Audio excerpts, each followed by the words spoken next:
As I have mentioned, I will be reading some books from the Apocrypha, and I have different translations here. And I have the book of Jasher. I'm sure it's pronounced differently originally, but I've been reading it, so I'm gonna read some to you. Take it with a grain of salt. This is just so you're aware. This is not part of the Bible right now, part of the canon, so I'm not saying this is accurate or true or from God, but it's interesting to read it as a piece of literature, if nothing else. Is it factual? I don't know. If it is, though, it's fascinating. And I believe this book has been mentioned in the Bible, in the actual canonical Bible cited. So the book of Jasher, it says, this is the book of the generations of men whom God created on the earth on the day when the Lord God made heaven and earth. But the version I was reading, which I'll read from just because I have some notes in, says here, it's called Sefer HaYashar. I don't know how to pronounce that correctly. I believe it's Hebrew.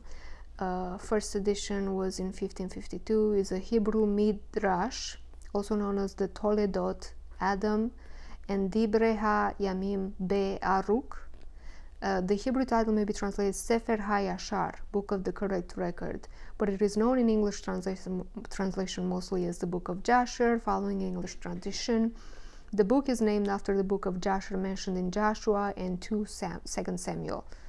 Although it is presented as the original book of Jasher in the translation such as that of Moses Samuel in 1840, it is not accepted such as in rabbinical Judaism, nor does the original Hebrew text make such a claim. So maybe it's not the original book mentioned in the Bible. Maybe it's just a piece of literature. However, it doesn't mean it's not accurate if somebody wrote a record of what happened to their genealogy, to their lineage. So let's get into it. Book of Jasher, chapter 1. And God said, let us make man in our image after our likeness. And God created man in his own image. And God formed man from the ground. And he blew into his nostrils the breath of life. And man became a living soul endowed with speech. And the Lord said, it is not good for man to be alone. I will make unto him a helpmate. And the Lord caused a deep sleep to fall upon Adam, and he slept, and he took away one of his ribs, and he built flesh upon it, and formed it, and brought it to Adam. And Adam awake from his sleep, and behold, a woman was standing before him. And he said, this is the bone of my bones, and it will be called a woman, for this has been taken from man. And Adam called her name Eve, for she was the mother of all living. And God blessed them and called their names Adam and Eve in the day that he created them. And the Lord God said, be fruitful and multiply and fill the earth. And the Lord God took Adam and his wife, and he placed them in the garden of Eden to dress it and to keep it. And he commanded them and said unto them, from every tree of the garden you may eat, but from the tree of the knowledge of good and evil you will not eat, for in the day that you will eat thereof you will surely die. And when God had blessed and commanded them, he went from them, and Adam and his wife dwelt in the garden according to the command which the Lord had commanded them. And the serpent which God had created with them in the earth came to them to incite them to transgress the command of God which he had commanded them. And the serpent enticed and persuaded the woman to eat from the tree of knowledge, and the woman hearkened to the voice of the serpent, and she transgressed the word of God, and took from the tree of the knowledge of good and evil. And she ate, and she took from it and gave also to her husband, and he ate. And Adam and his wife transgressed the command of God, which he commanded them, and God knew it, and his anger was kindled against them, and he cursed them. And the Lord God drove them that day from the Garden of Eden until the ground from which they were taken. And they went and dwelt at the east of the Garden of Eden, and Adam knew his wife Eve, and she bore 2 sons and 3 daughters. And she called the name of the firstborn Cain, saying, I have obtained a man from the Lord. And the name of the other she called Abel, for she said, in vanity we came into the earth, and in vanity we will be taken from it. And the boys grew up, and their father gave them a possession in the land. And Cain was a tiller of the ground, and Abel a keeper of sheep. And it was at the expiration of a few years that they brought an approximating offering to the Lord. And Cain brought from the fruit of the ground, and Abel brought from the firstlings of his flock, from the fat thereof. And God turned and inclined to Abel and his offering, and a fire came down from the Lord from heaven and consumed it. And unto Cain and his offering the Lord did not turn, and he did not incline to it, for he had brought from the inferior fruit of the ground before the Lord. And Cain was jealous against his brother Abel on account of this, and he sought a pretext to slay him. And in some time after, Cain and Abel his brother went one day into the field to do their work, and they were both in the field, Cain tilling and plowing his ground, and Abel feeding his flock. And the flock passed that part which Cain had plowed in the ground, and it sorely grieved Cain on this account. And Cain approached his brother Abel in anger, and he said unto him, What is there between me and you, that you come to dwell and bring your flock to feed in my land? And Abel answered his brother Cain and said unto him, What is there between me and you, that you will eat the flesh of my flock and clothe yourself with their wool? And now, therefore, put off the wool of my sheep which you have clothed yourself, and recompense me for the fruit and flesh which you have eaten. And when you will have done this, I will then go from your land as you have said. And Cain said to his brother Abel, Surely I will slay you this day. Who will require your blood from me? And Abel answered Cain, saying, Surely God who has made us in the earth, he will avenge my cause, and he will require my blood from you, should you slay me, for the Lord is the judge and arbiter. And it is he who will pay back man according to his evil, and the wicked man according to the wickedness that he may do upon earth. And now if you should slay me here, surely God knows your secret views, and will judge you for the evil you should declare to do unto me this day. And when Cain heard the words which Abel his brother had spoken, behold, the anger of Cain was kindled against his brother Abel for declaring this thing. And Cain hastened and rose up, and took the iron part of his plowing instrument, with which he suddenly smote his brother, and he slew him. And Cain spilt the blood of his brother Abel upon the earth, and the blood of Abel streamed upon the earth before the flock. And after this Cain repented, having slain his brother, and he was sadly grieved, and he wept over him, and it vexed him exceedingly. And Cain rose up and dug a hole in the field, wherein he put his brother's body, and he turned the dust over it. And the Lord knew that what Cain had done to his brother, and the Lord appeared to Cain, and said unto him, What is Abel your brother that was with you? And Cain concealed his true motives, and said, I do not know. Am I my brother's keeper? And the Lord said unto him, What have you done? The voice of your brother's blood cries unto me from the ground where you have slain him. For you have slain your brother, and have concealed your intentions before me, and did imagine in your heart that I saw you not, nor knew all your actions. But you did this thing, and did slay your brother for no reason, because he spoke rightly to you. And now therefore cursed be you from the ground which opened its mouth to receive your brother's blood from your hand, and wherein you did bury him. And it will be, when you will till it, it will no more give you its strength as in the beginning. For thorns and thistles will the ground produce, and you will be moving and wandering in the earth until the day of your death. And at that time Cain went out from the presence of the Lord, from the place where he was, and he went moving and wandering in the land toward the east of Eden, he and all belonging to him. And Cain knew his wife in those days, and she conceived and bore a son, and he called his name Enoch, saying, In that time the Lord began to give him rest and quiet in the earth. And at that time Cain also began to build a city, and he built a city, and he called the name of the city Enoch, according to the name of his son. For in those days the Lord had given him rest upon the earth, and he did not move about and wander as in the beginning. And Irad was born to Enoch, and Irad begat Muhael, and Muhael begat Metusael. Okay, so begat as in had. That was chapter 1 of the book of Jasher, or Sefer HaYashar. So what I see here in chapter 1, it kind of reiterates what we know from Genesis, but it goes into more detail into the story of Cain once again. And it gives us kind of a different picture from what we see in the Genesis, or what we can assume from what we know in the book of Genesis. And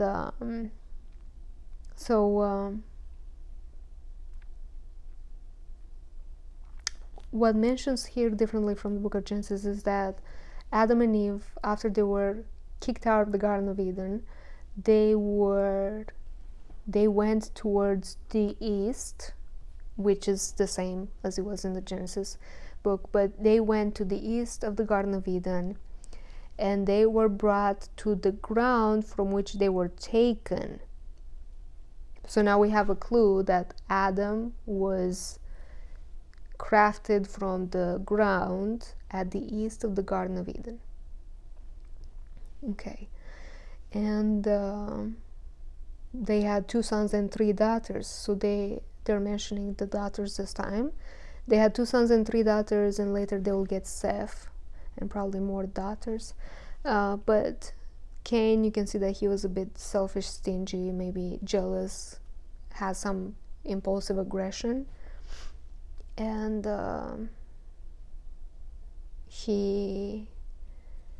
it's interesting how he didn't give a good offering to God, so God didn't like it. But Abel was generous and kind, and he gave a good offering to God, and Cain became jealous. But he didn't want to do his part to earn that favor from God. He just wanted it for no reason. So instead of learning from it, he just became more vindictive. There was no accountability. I don't see the parents involved here telling them how to be better people, or be aware of what's going on between the two of them. Maybe they were living in separate locations, I don't know.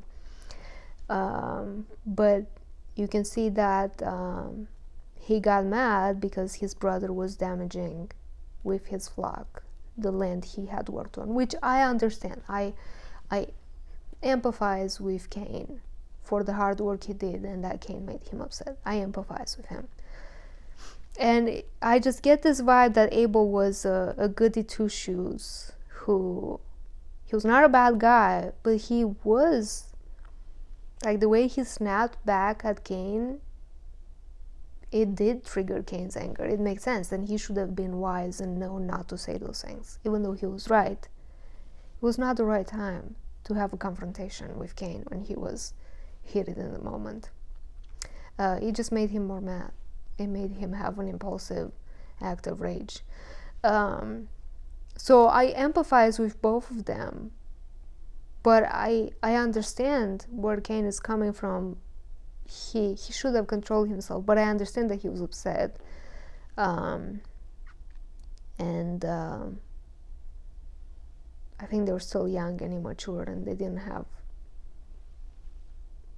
a lot to reference back to have wisdom, all that life experience we have nowadays. So obviously we see once again that interaction between God and Cain, and it seems that Cain had his family and it reached a place in his life where he felt like things were fine, where he said he got rest and quiet from God. So he named his son Enoch, and it must mean something along those lines. And he built himself a city named Enoch. He must have loved his son. So let's move on to chapter 2.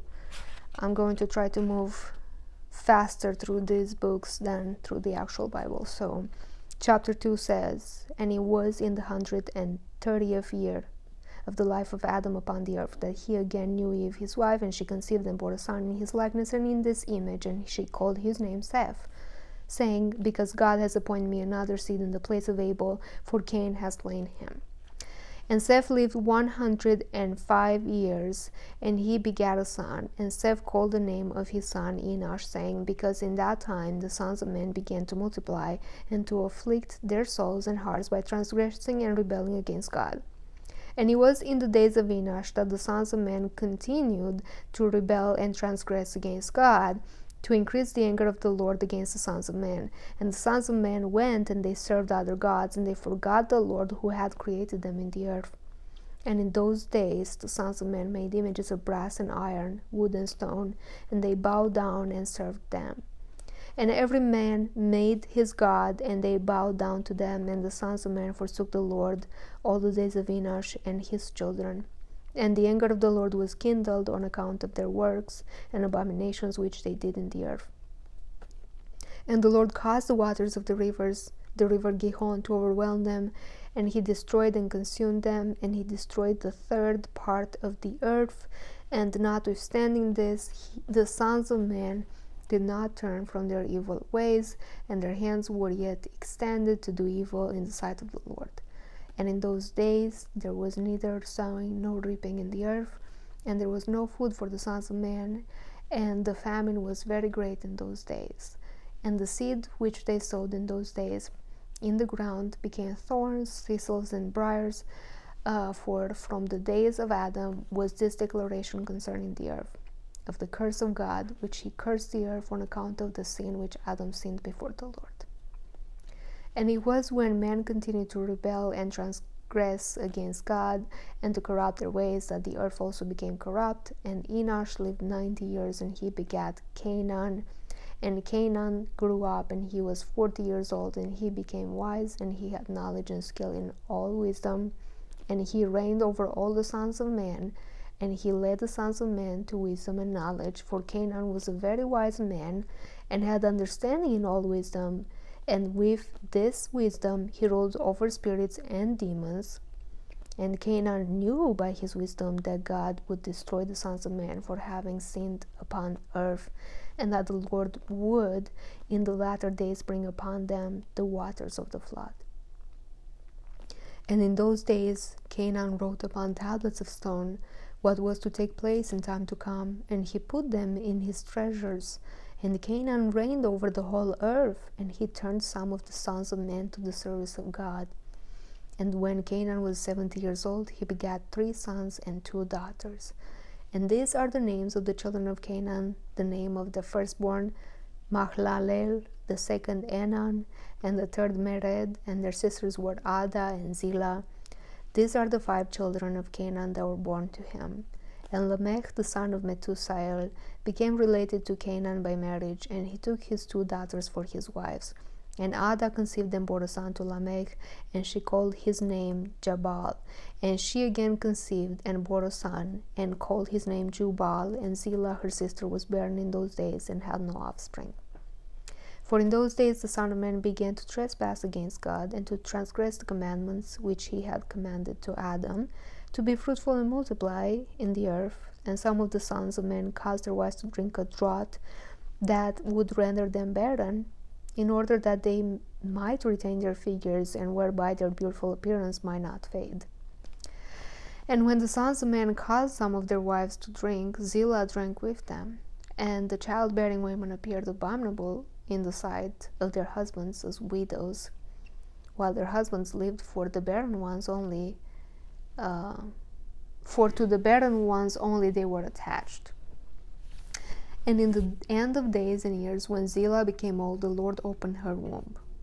And she conceived and bore a son, and she called his name Tubal-Cain, saying, After I had withered away, have I obtained him from the Almighty God. And she conceived again, and bare a daughter, and she called her name Naamah, for she said, After I had withered away, have I obtained pleasure and delight. And Lamech was old and advanced in years, and his eyes were dim that he could not see. And Tubal-Cain his son was leading him, and it was one day that Lamech went into the field, and Tubal-Cain his son was with him. And while they were walking in the field, Cain the son of Adam advanced towards them. For Lamech was very old and could not see much, and Tubal-Cain his son was very young.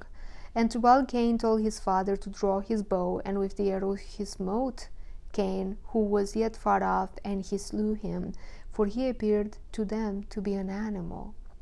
And the arrows entered Cain's body, although he was distant from them, and he fell to the ground and died. And the Lord paid back Cain's evil according to his wickedness which he had done to his brother Abel, according to the word of the Lord which he had spoken. And it came to pass, when Cain had died, that Lamech and Tubal went to see the animal which they had slain, and they saw, and behold, Cain their grandfather was fallen dead upon the earth. And Lamech was very much grieved at having done this, and in clapping his hands together, he struck his son and caused his death. And the wives of Lamech heard what Lamech had done, and they sought to kill him. And the wives of Lamech hated him from that day, because he slew Cain and Tubal Cain. And the wives of Lamech separated from him, and would not hearken to him in those days. And Lamech came to his wives, and he pressed them to listen to him about this matter. And he said to his wives Ada and Zillah, "Hear my voice, O wives of Lamech, attend to my words. For now you have imagined and said that I slew a man with my wounds, and a child with my stripes, for their having done no violence. But surely know that I am old and grey-headed, and that my eyes are heavy through age, and I did this thing unknowingly."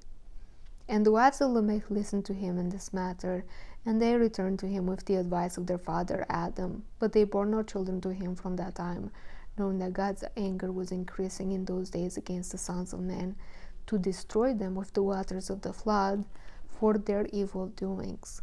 And Mahalalel, the son of Canaan, lived 65 years, and he begat Jared, and Jared lived 62 years, and he begat Enoch. And that was chapter 2. Begat means they had a child. Hearken means to listen, to obey.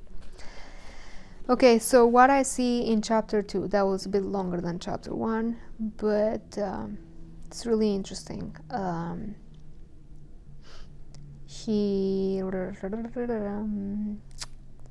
People started sinning a lot, and they didn't care about God anymore. But not only did they not care about God, the Creator, anymore, they started worshiping false gods and demons, and as such, they made images of brass and iron, wood and stone, and they bowed down to them and served them.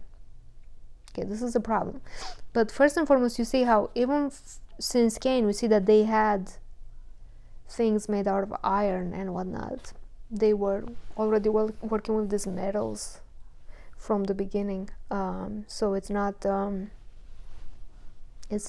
we waited for a long time before we had iron and brass and whatnot. They knew how to wield these materials from the start. So they made images of these materials and they worshipped them. And you see worshipping of images in all kinds of religions, where you have sculptures or paintings that are worshipped or prayed to, and that is demonic. That is not biblical. The Bible clearly says to have no image of God whatsoever to worship or pray to, of the real God or of any other God. Have no image to pray to. Do not pray to another God than the real God who created us. But even the real God who created us, have no picture or sculpture of him to pray to. It's not biblical, it's demonic. So be aware. And they were sinning big time by doing that. Okay, every man made his God and prayed to them. And nobody cared about God. Very few people cared about the real God. So it says here, and this is really interesting, that there was some big flood that destroyed a third of the earth and killed a lot of people. But people having suffered through this big cataclysm, they still didn't care. They still didn't change. And that was before the actual flood that covered the entire planet. So the Bible clearly says it covered the entire planet. It was not a local big flood. It was a global flood. Let's get that very clear. Okay.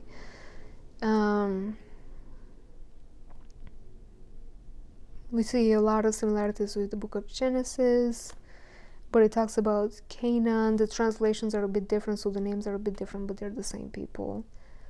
Very interesting that Canaan here is praised to be a wise man who was very knowledgeable and skilled and was the king of the entire earth, which is very interesting. He was the king of the whole earth. But it's interesting because it says he also ruled over spirits and demons. So back then, that means there were spirits and there were demons. And he knew how to handle all that. He had some sort of religious, spiritual wisdom that a lot of people nowadays don't have. So he was aware that humanity will be brought to an end, or almost, by the global flood. So some people knew that already, which is interesting. Like the wives of Lamech didn't want to have kids with him anymore because they knew the flood is coming.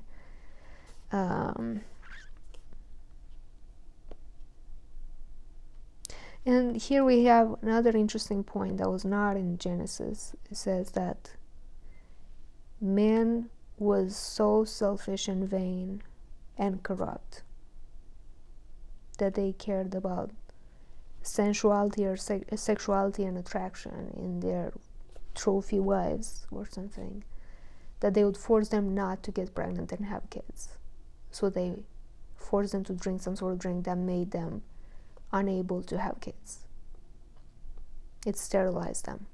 So they drank some sort of drink that sterilized them to keep their bodies looking young, so they never have the scars and changes that happen with being pregnant and giving birth to a child. So they only cared about the beautiful women. They didn't care about conceiving kids and multiplying and filling the earth. They were uniting with their wives only for pleasure, but not for children, which those two come together. So they somehow figured that out, and it likely had to do with the fallen angels. And God was upset with that. That was hurtful to the women who actually carried the children, the actual mothers. And here you see the details on how Cain dies, and it's really... I read this and it makes me feel sad to the core. It's such a sad story. I don't know if it's true or not, but it's so sad. And it kind of makes sense, but that doesn't mean it's true. I don't know if it's true. But I'm open to believing if it doesn't change my relationship with God, this knowledge, with or without it, I'm fine. It's not one of the absolute truths.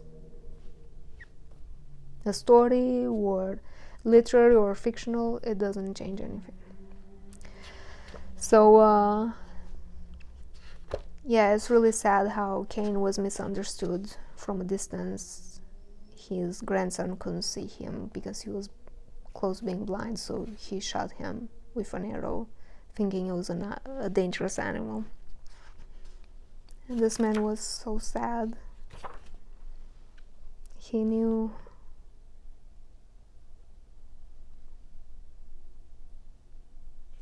the curse that was on Cain, and he knew it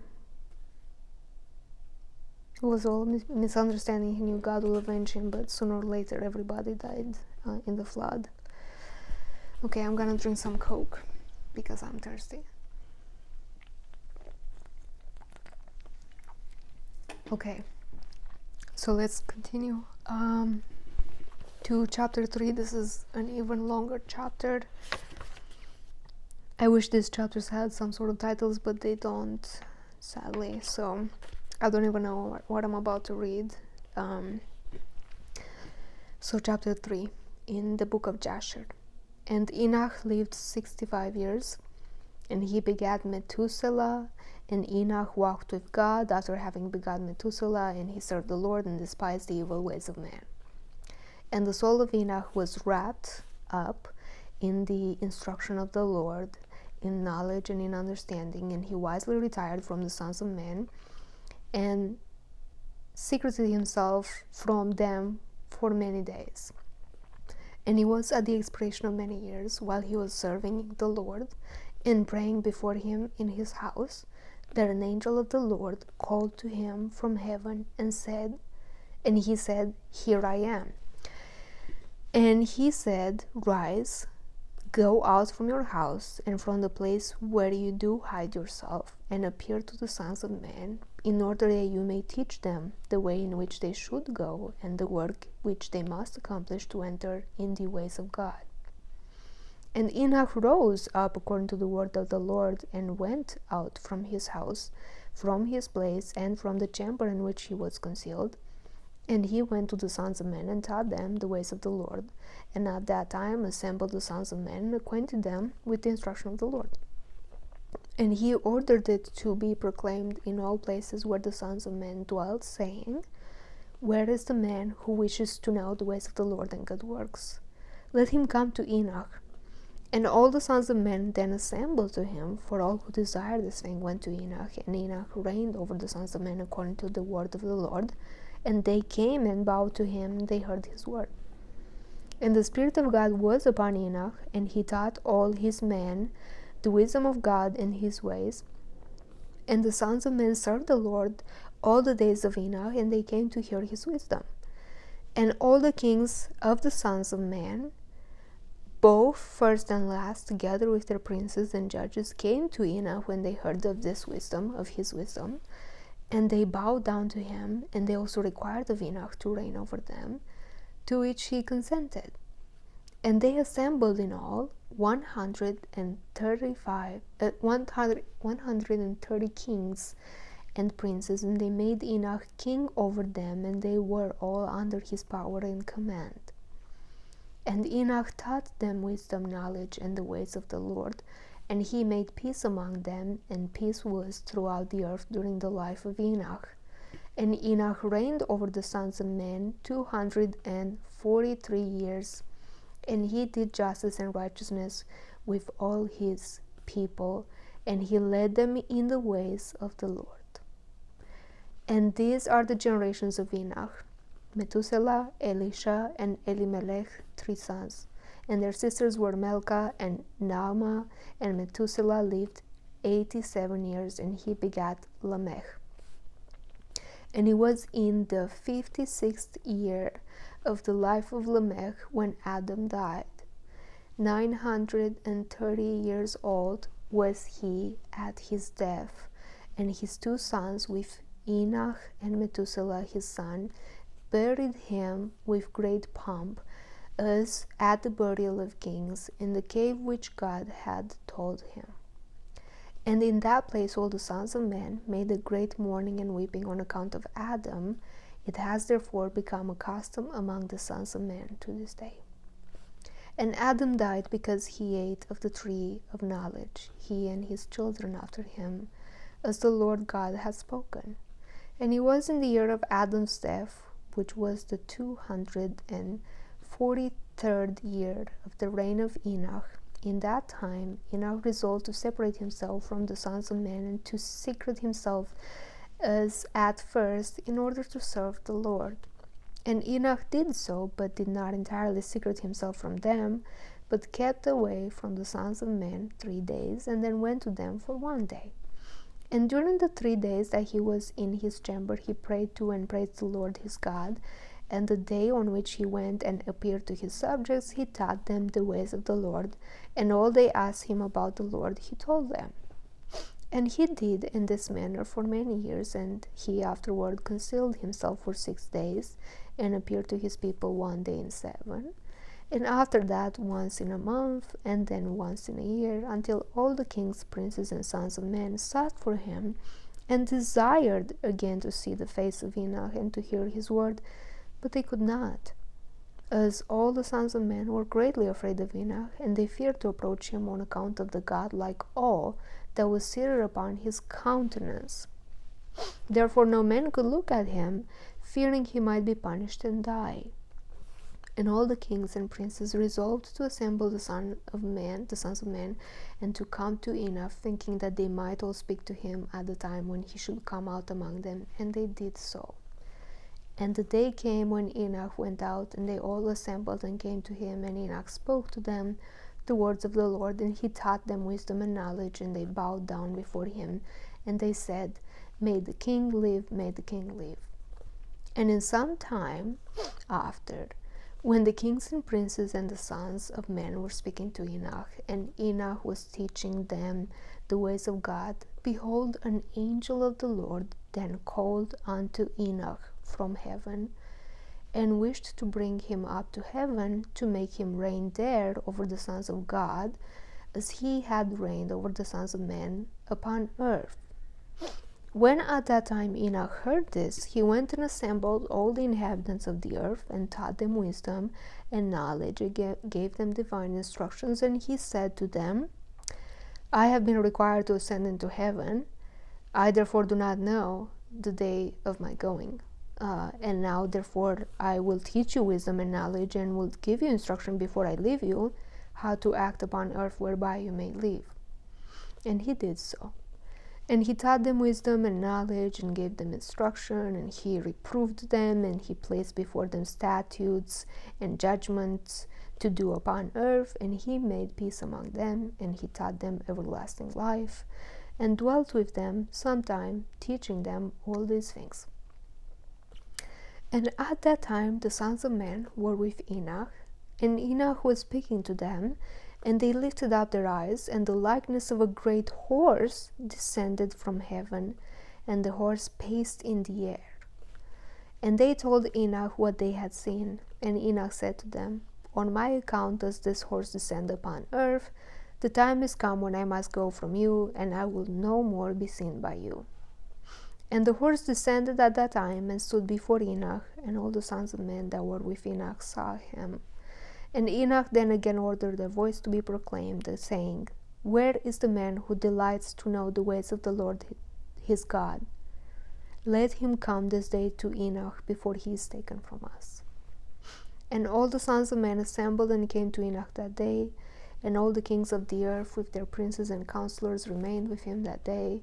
And Enoch then taught the sons of men wisdom and knowledge, and gave them divine instruction. And he commanded them to serve the Lord and walk in his ways all the days of their lives, and he continued to make peace among them.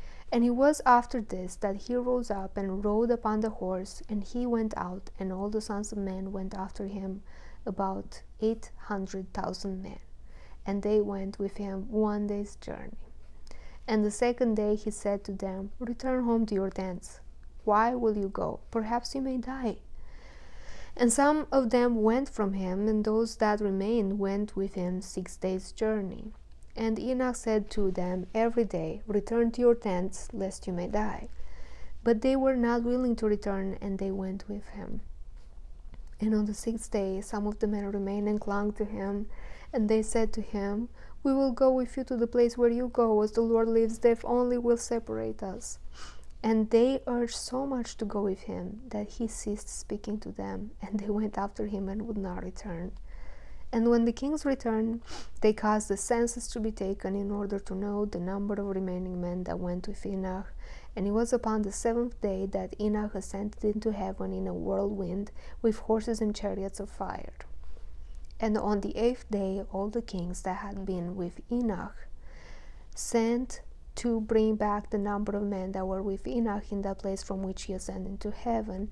And all those kings went to the place, and they found the earth there filled with snow, and upon the snow were large stones of snow. And one said to the other, Come, let us break through the snow and see, perhaps the men that remained with Enoch are dead, and are now under the stones of snow. And they searched but could not find him, for he had ascended into heaven. And that was chapter 3. That was a long one, but this one pretty much talks about Enoch.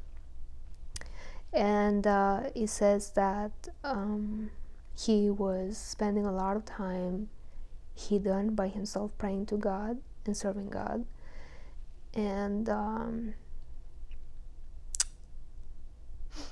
angel came, sent from God, to tell him, Go teach humans to know what's right according to God. And he went and he taught them, and people decided that he should be their king. So everybody came in agreement and made him ruler over everybody, including all the other kings. And everybody was living in peace and listening to Enoch's rule.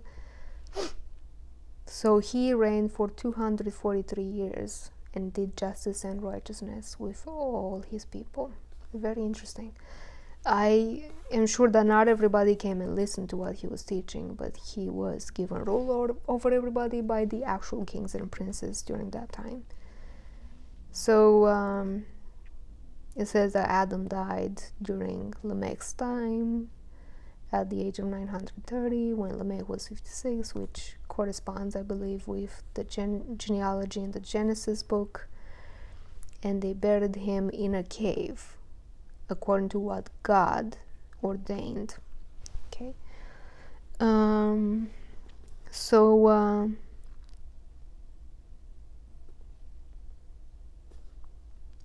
Enoch started taking time for himself again to pray to God, and he would come see people more rarely, and then with time he became more and more like God. His face started shining, and there is this awareness in the Old Testament that if you look at God's face you will die, because it's so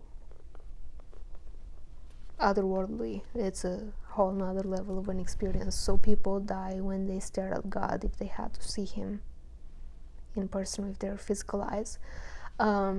So some people in the Bible have experienced this, where their face would shine, like Moses had that happen to him, and people were afraid to look at him. And it's the same thing here with Enoch, where he started looking more like God, so people were afraid to look at his face, because he was becoming more pure and holy, spending time with God.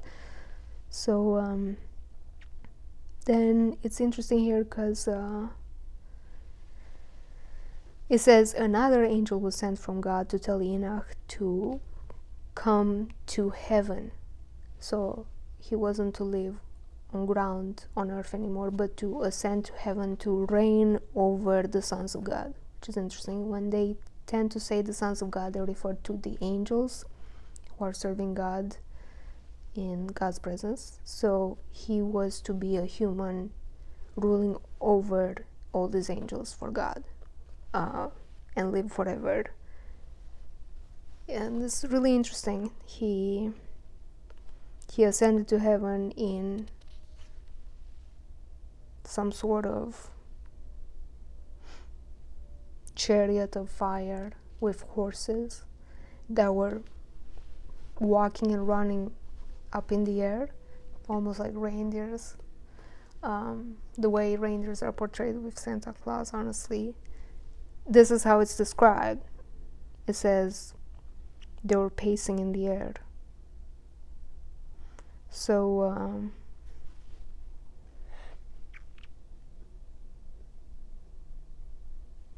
on the seventh day of that journey, with those horses and chariot of fire, Enoch was taken to heaven. And this is not the first time. This is not the only time in the Bible where we see horses and chariots of fire taking someone to heaven. Elijah was taken to heaven in the same manner, also alive. And it's really interesting. There's some sort of process there. I don't know if they were truly horses and chariots, or if it was something else, and there was fire involved. Maybe people couldn't truly understand to describe what they were looking at, but that's what they say, horses and chariots of fire. So they took Enoch to heaven. And it's really interesting, because it says there were some people left who won't let go of him. And when they came to scour the place to see if those people are fine, the place was filled with snow. And on the snow were large stones of snow, whatever stones of snow are. More like the icebergs or something. So they dug through the snow, and they didn't find anything. So I wonder if those people also ascended to heaven with him, or if they turned into snow or the stones. It's not the first time somebody turns into stone in the Bible. So maybe those people turned into snow, or they ascended with him. We're not sure. It doesn't say. But that was chapters 1 through 3, and I'm gonna take a break because my throat needs a break.